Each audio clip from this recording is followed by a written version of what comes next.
Assalamualaikum warahmatullahi wabarakatuh. Salam jumpa Mangce, Bice, Kakak Ayu dan juga dulur-dulur sepalembang anget pemirsa TVRI Sumatera Selatan dimanapun Anda berada. Senangnya aku Cek Ai hari ini bisa ngerewangi dan nemui dulur-dulur galo-galo dalam acara podcast Baso Palembang TVRI Sumatera Selatan. Tentunya dalam podcast Baso Palembang ini kita selalu datang ke bintang tamu atau narasumber yang memang betul-betul inspiratif, yang bisa memotivasi untuk kita galo-galo bisa berbuat lebih baik dan juga untuk kemajuan Palembang Sumatera Selatan tentunya. Nah, kali ini kita akan membahas tentang tema kita eksistensi kain tradisional Sumatera Selatan di kancah internasional. Dan tentunya untuk membahas tentang eksistensi kain-kain tradisional ini, yang paling faktor utama yang paling menentukan adalah SDM-nya. Salah sikoknya adalah para desainer yang ada di Provinsi Sumatera Selatan. Cak mano untuk mengangkat kain-kain tradisional Provinsi Sumatera Selatan ini ke kancah internasional tentunya. Nah, sudah hadir di studio podcast hari ini Divo Agusti Ludo, salah seorang desainer asal Sumatera Selatan yang memang concern dengan dengan menaikkan derajat dari kain-kain tradisional Sumatera Selatan ini. Kita sapa-sapa dulu. Assalamualaikum Divo. Waalaikumsalam Ai. Apa kabarnya ini? Alhamdulillah baik. Wow, luar biasa seger nian ya. Ya, baru mandi. Oke Divo, kita nih ngobrol-ngobrol masalah eksistensi kain-kain tradisional Sumatera Selatan ke kancah internasional. Tapi sebelum kita ngebahas ke kancah internasional nih ya, aku nak nanya dulu, sebenarnya cak mana sih eksistensi kain-kain tradisional saat ini di kancah lokal dulu? Nah. Kalau kancah lokal itu tidak usah diragukan lagi, banyak sih desainer yang lokal ataupun nasional udah membawakan kain-kain Palembang ya. Jadi kalau yang udah berhamburan sih bukan desainer lokal tapi nasional juga udah banyak yang jualan. Malahan yang bukan dari asli Palembang jualan di Jakarta. Gitu. Baju-bajunya ya udah tersebut lihat di Instagram banyak seliweran desainer nasional yang memang benar-benar eksistensinya kain-kain Palembang. Khususnya concernnya ke kain Palembang. Ada concern kain Palembang. Kalau boleh ada sebut merek boleh? Oh iya, boleh. Ya, pecah kata sebut salah satunya itu Gia Panggabean itu benar-benar kain Palembang dibawanya di nasional maupun internasional 2 tahun yang lalu kalau tidak salah itu di New York Fashion Week. Gitu. New York Fashion Week. Ya, gitu. Kalau desainer Jakarta baik kemarin yang di Jakarta Fashion Week kemarin tuh ada juga bawa kain Palembang songket gitu loh. Gitu. Makanya kalau untuk kain Palembang itu salah satunya itu gimana ya, mahal. Walaupun harganya tidak puluh mahal, cuman keluar itu mahal karena mungkin motif dan warnanya itu bagus sekali ya. Ciri khas. Kalau lihat apalagi kalau songket itu bagusnya gitu loh warna gitu kan, ada yang memang motifnya itu yang memang benar-benar yang kalau orang lihat tuh itu dari Palembang gitu. Nah, ini kan kita lihat ya, kain-kain tradisional dari Sumatera Selatan ini banyak. Ada yang dari Palembang, songket Palembang. Tapi ada juga dari beberapa kabupaten dan kota. Gambo Muba. Terus Kawai Kanduk juga ada yang Kawai Kanduk, Oku Selatan. Nah, ini apa? Masing-masing dari keunggulan produk-produk kain tradisional Sumatera Selatan ini apa menurut Divo nih? Kalau itu tergantung bahannya sama motif biasanya. Terus juga ada juga mungkin history dari kain-kain tersebut. Kayak Gambo Muba tuh kan storynya dari limbah gitu kan, dari diolah tuh dari pewarnaan alam gitu. Kalau Gambo kayak KW Kanuk itu dari Oku Selatan itu dari bahan tenun sama cak songke. Cuman mungkin beda dari kainnya saja. Kainnya beda gitu kan. Kalau itu kan kalau songket itu kan memang dari mungkin dari benang emas ya. Nah, kalau kawai kanuk itu ada dari benang apa gitu kan gitu. Beda beli benang sama kain. Gitu. Jadi emang bener-bener masing-masing Ada ciri kabupaten khasnya kota masing-masing. ada Yo. ciri khasnya ya. Cak motif songket be, motif songket ini kan kita jenguk juga bervariasi ya. Iya, benar. Dan juga apa Ya punya ada nama-namanya kayak songket lepus gitu kan Iya, namanya. Mungkin dari ada yang blongket, blongsong songket, cek itu nah. Oke, cantik Jadi manis. jadi banyak sampai aku juga aku kadang-kadang yang ini mana ya gitu loh. Kalau sudah di Rabo, sudah di Tawarno, oh baru gitu keciren Oke. gitu. Karena songket baik itu kan kalau kita di daerah Rabo tuh udah tahu kita itu terbuat dari karena songket tuh banyak dari yang Iya. harga yang murah sampai yang mahal nian gitu. Oke. Nah, mungkin bisa dijelaskan. Ini beberapa jenis-jenis kain tradisional di Sumatera Selatan. Ini apa bae sih Divo?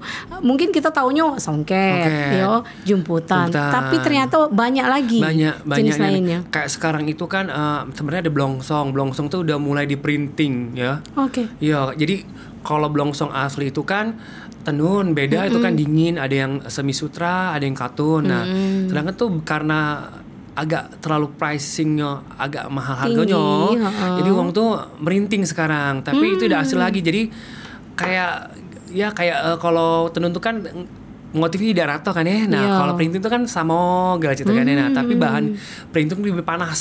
Oke. Gitu karena lebih murce harganya.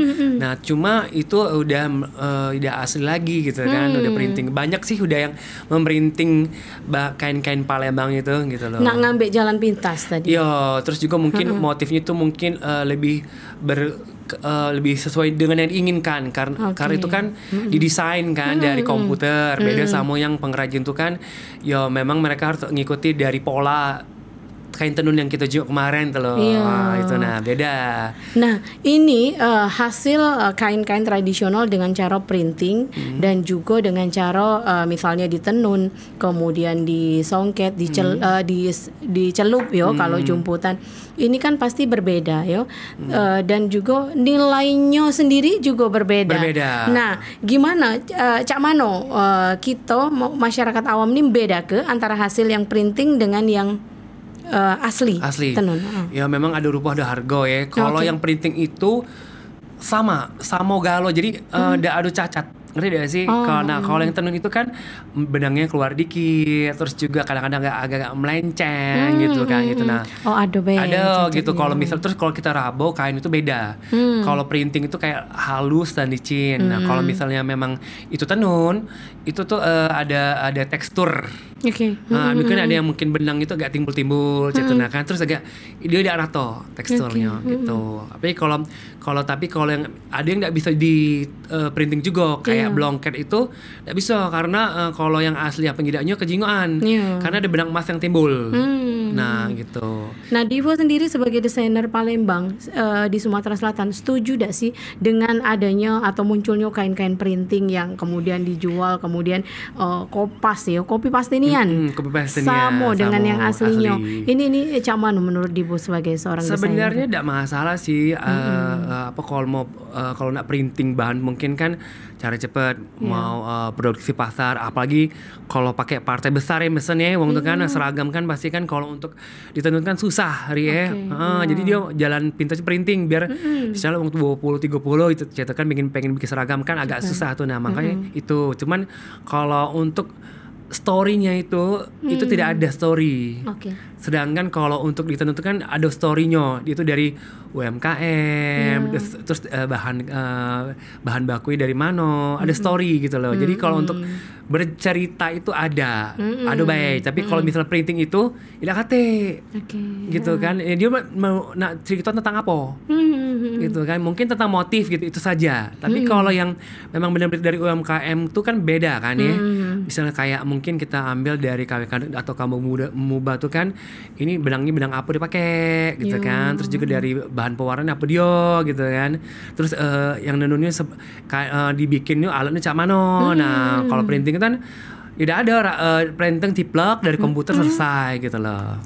Dan ini pastinya juga berpengaruh dong Divo dengan para UMKM, para pengrajin yang memang sudah betul-betul satu kain taruhlah kita bisa nyelesaikan untuk kain songket tuh sampai 1 bulan. Satu bulan. Yo. Nah, sementara kalau dengan printing sehari bisa.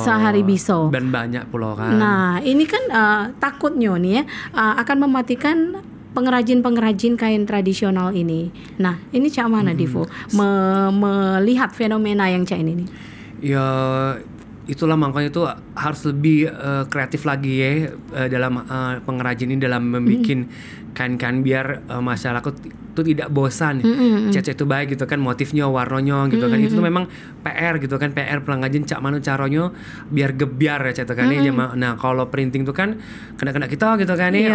Bosan warna biru, warna merah. Nah, tapi kalau pengrajin tuh tidak seperti itu gitu kan, karena mereka memikirkan bahan bakunya dari mana, terus juga harus dicari juga kain-kainnya gitu kan. Makanya memang PR, cuma kalau orang-orang memang yang mengerti tidak mungkin dia pakai printing, apalagi kalau misalnya maaf ya kalau untuk menengah ke atas dia prestisnya beda. Nggak kado dia kan pakai bahan yang palsu gitu kan, itu yang printing gitu kan.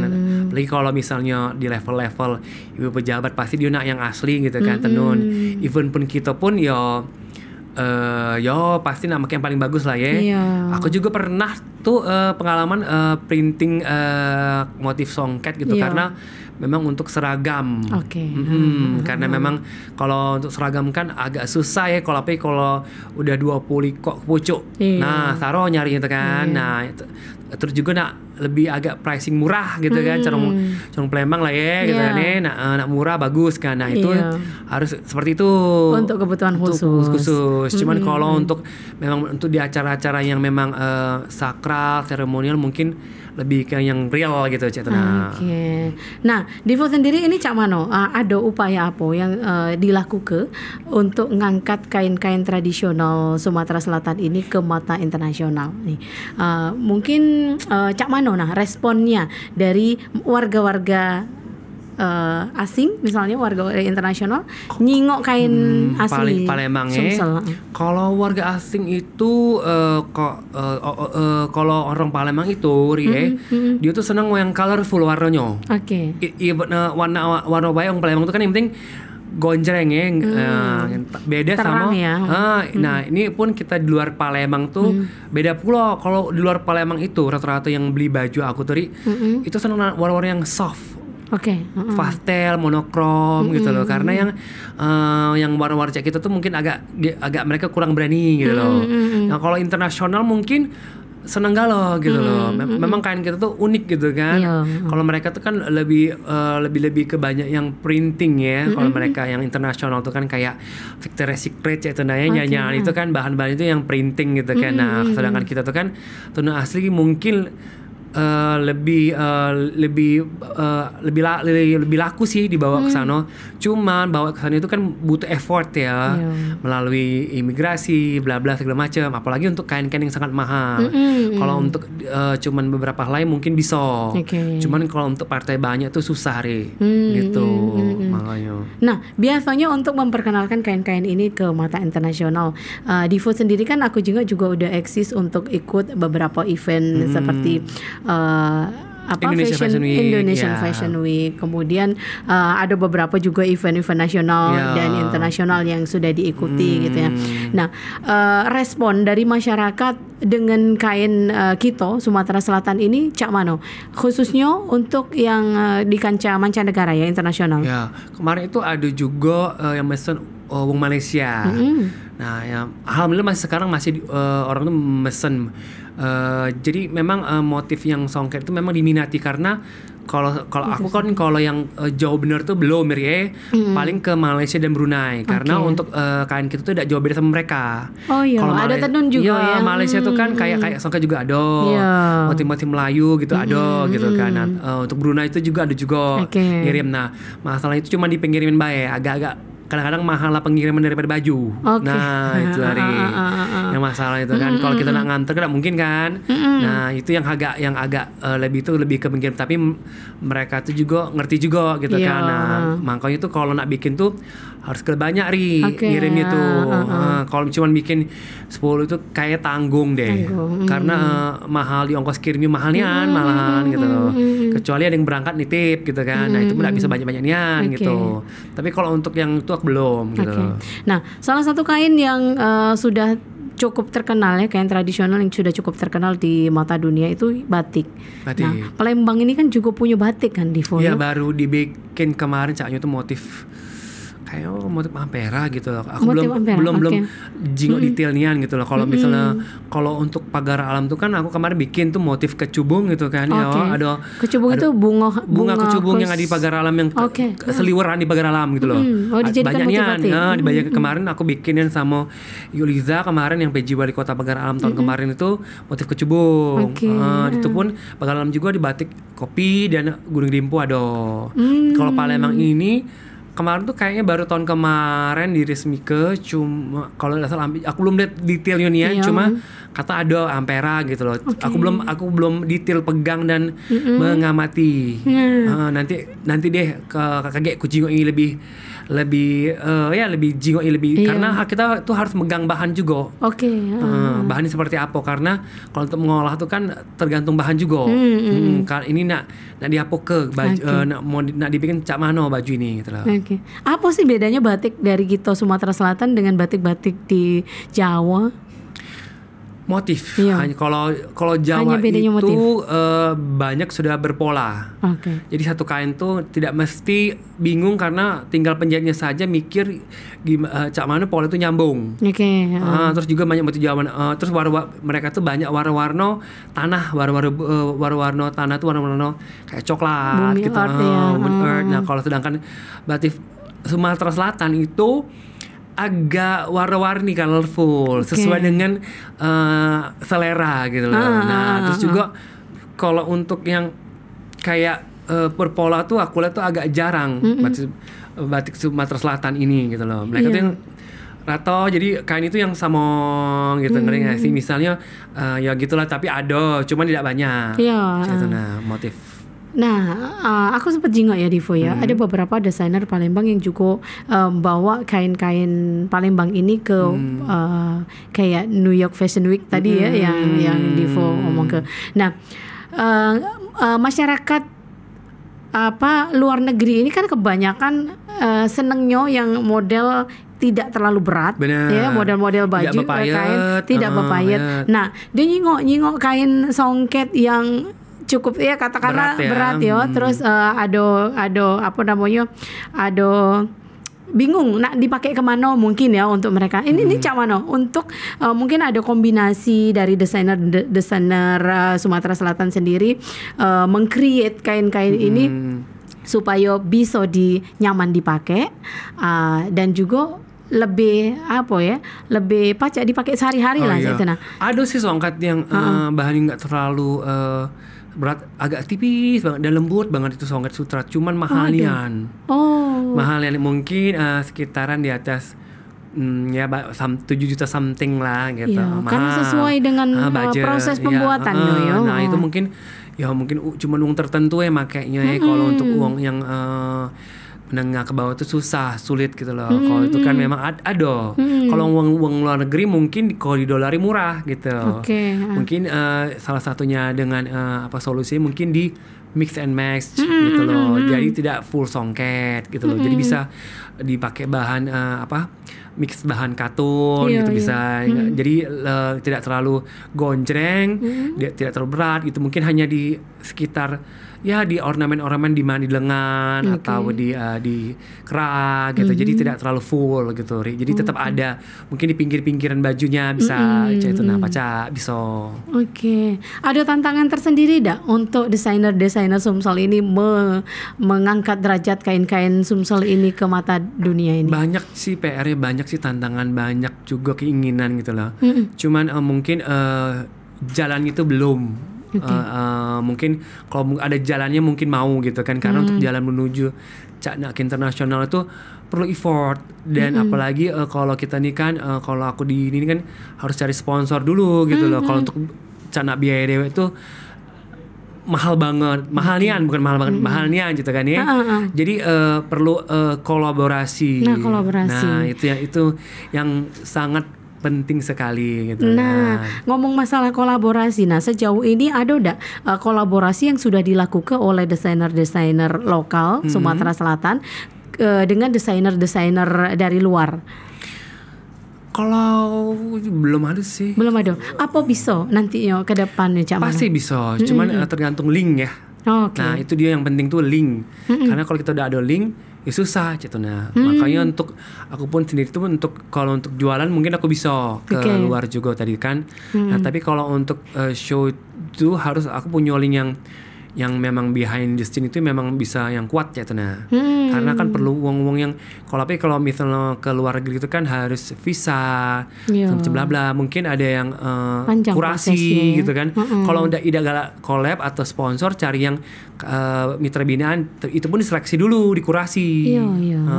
Dan itu melalui beberapa tahap. Aku better aku udah mau kurasi karena ya perlu proses panjang ya gitu kan. Belum seleksi ya kayak kita seleksi penerimaan pekerja lah gitu. Tapi kalau misalnya kolaborasi itu kan kita bisa langsung tergantung sponsor pengennya Cak Mano gitu. Ada plus minus gitu. Kalau aku sih better aku cari sponsor langsung daripada aku ikut kurasi. Karena kalau ikut kurasi itu ya itulah, jadi harus kayak seleksi gitu Cak Tenari. Ya, tapi tidak apa-apa sih, semua orang kan beda-beda, terserah orang pengen jalanin Cak Mano. Nah, kalau aku sih milihnya better aku collab karena aku udah banyak kerjasama sama beberapa perusahaan, jadi udah tahu Cak Mano kalau Divo untuk level misalnya di nasional Divo bisa, tapi kalau internasional belum bisa karena mungkin terkait visanya, terus juga price-nya mungkin lebih mahal kan. Kalau untuk rupiah ke dolar tuh kan lebih murah jadinya. Jadi mungkin harus lebih yang sponsor yang lebih kuat lagi, strong lagi Cak Tenari. Untuk kita sponsori kita gitu loh. Nah, kita juga Divo ya untuk para pengrajin di Palembang. Katakanlah Cak, ada sentra-sentra UMKM kain-kain tradisional ini, Cak di Tuan Kentang, terus di mana yang di mana ini di daerah ini Makrayu ya. Makrayu. Ini kan beberapa sentra-sentra kain tradisional Kota Palembang. Tapi yang kita jinggo ini para pengrajinnya sudah mulai banyak yang gulung tikar. Benar. Nah, ya kalau kita jinggo ya Divo ya. Dan minat dari generasi muda juga kurang. Nah, menurut Divo sebagai desainer nih, Cak Mano cara mensupport para pengrajin ini untuk tetap eksis sehingga kain-kain kita ini bisa terus lestari Cak itu nah. Yang aku lihat itu kalau memang pengrajin independen memang banyak yang gulung tikar karena mereka modal sendiri cuman kalau mitra binaan itu aku lihat tuh yang maju tuh yang mitra binaan, jadi kayak ada mitra binaan sama Bank Indonesia karena support Bank Sumsep, PT Pusri. Jadi memang tugasnya dari wong daerah itu yang BUMD, pemerintah daerah itu harus support mereka Cak Tenari. Kalau mereka bergerak dewek tuh kan saro juga sih gitu kan, terus juga harus banyak ikut pelatihan. Nah, itu pun kalau pelatihan kan perlu biaya juga ya untuk nimba ilmu gitu, terus juga untuk dimodali juga buat alat-alat bahan bakunya gitu kan. Jadi memang banyak ya mungkin dari modal dan darinya ujung-ujung duit ya kan perlu modal gitu kan ya di awal kan lumayan cukup besar. Kemarin kita juga yang kesana tuh kan banyak yang pengrajinnya yang tidak lagi begawe gitu kan. Di Tuan Kentang tinggal sedikit. Jadi memang harus kuat-kuat zaman sekarang tuh kan memang itulah duit itulah yang jadi masalah gitu, modal gitu loh. Jadi memang harus banyak support dari kiri dan kanan, memang harus memang banyak harus kita turun apalagi yang BUMN dan BUMD cetuna kan ada memang ada memfasilitasi mereka cetuna ya. Apalagi namanya PKBL apa bantuan lingkungan cetuna packagingnya. Jadi untuk supaya mereka tetap untuk UMKM bersemangat dan mereka tetap ada. Oke, Divo mungkin kok lagi pesannya lah kali ya untuk kita generasi muda saat ini. Masih muda kita nih ya. Kita juga masih muda. Tapi untuk generasi muda yang memang benar-benar harusnya concern Gen Z ya. Gen Z sekarang yang juga semestinya harus support dengan adanya kain-kain tradisional ini dan mau untuk terjun dan jangan malu. Nah, ini mungkin ada pesan-pesan sedikit dari Divo. Sebenarnya tuh kalau Gen Z sekarang tuh kan banyak sekali aku lihat tuh yang ikut ya mungkin dari pageant, mungkin dari batik-batikan gitu kan, adori beberapa tuh kan, mungkin dari situ gitu kan, memang harus ada ajangnya gitu dan memang kalau udah ada ajang itu kan mereka tidak tahu, nah gitu, itu pun mungkin lebih ke sosialisasi gitu kan, mungkin apalagi kan Palembang mungkin jangan hanya ke tempat wisata saja, yang generasi muda ini kan kalau misalnya cuman tempat wisata, tapi mereka tuh ya kalau bisa tuh dibawa ke tempat pengrajin kain gitu. Jadi mereka diperkenalkan, jadi sejak dini sudah tahu ini di sini bikinnya ini kainnya paling sedikit ada memori lah di situ. Dan supaya tahu apa potensinya. Ke depan itu mungkin mereka juga minat ke depannya. Cuman belum paham ya, belum tahu cak mana caranya. Perlu proses. Dan sosialisasi pastinya salah sikonya cak Divo ini ya mudah-mudahan lah ya. Oke Divo, wow terima kasih ya. Tidak terasa loh sudah 30 menit. Ngoceh terus ya. Ngoceh terus. Dan semoga kita berharap kain-kain tradisional Kota Palembang ini terus bisa ditengahkan, diangkat derajatnya sampai betul-betul dikenal di mata dunia ya. Dan tentunya kita sebagai warga lokal juga harus menghargai ya, harus dari kita dulu. Oke Divo, terima kasih Divo atas kebersamaannya dalam podcast Baso Palembang. Pemirsa, inilah obrolan singkat kita mengenai eksistensi kain tradisional Kota Palembang atau Sumatera Selatan di kancah internasional. Saya Ai Ekasari atau Ai. Sampai jumpa dalam podcast selanjutnya.